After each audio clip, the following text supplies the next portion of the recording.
Jeffrey Sachs is an economist and special advisor to UN Secretary General Ban Ki-moon. I asked him if he was disappointed with President Barack Obama's performance, having supported him over his last term. Well, I think that President Obama could and should have done better. I am supporting him for re-election, as you say. I think the alternatives would be much grimmer for the United States. But unfortunately, the U.S. policymaking is pretty deeply affected by our vested interests, whether it's Wall Street, big energy, big health care. And so we have a kind of politics right now that is not so much subject to the hope and change that President Obama campaigned on in 2008, but is pretty static even when the problems are very, very large. This is the situation in the United States. Very deep problems, very small structural change. We're not getting to the nub of these problems. Are you also disappointed in Republican politics and most recently the calls that we've heard during the campaign for essentially austerity to balance the federal budget even while proposing and promising tax cuts?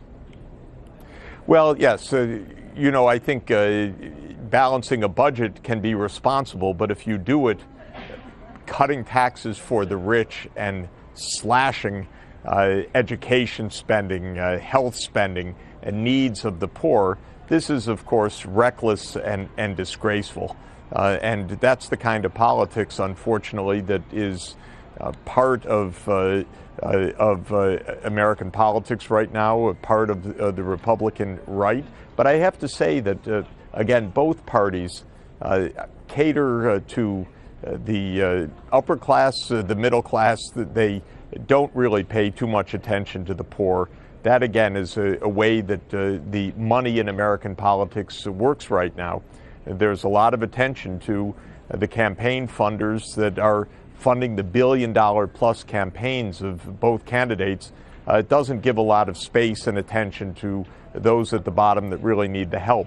But within the two parties, if you compare the Democrats and President Obama, definitely pay relatively more attention to those in need and relatively more attention to the public goods and services, whether it's education, healthcare, infrastructure, climate change, that America needs addressing, though neither party's really doing enough. I have to tell you, I've been surprised that there has been so little discussion of poverty in the United States during the presidential election cycle. Have you been surprised by that as well?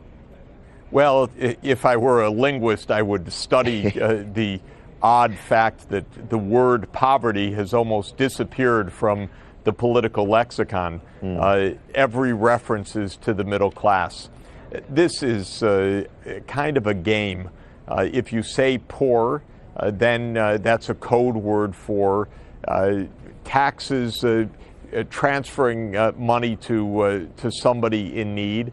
And in the American mentality right now, unfortunately, at least a part of it, that is unacceptable.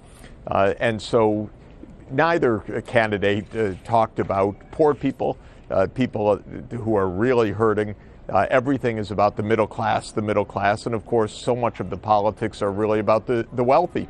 This is a kind of distortion when you have a political system that is so much influenced by money, as the American political system is.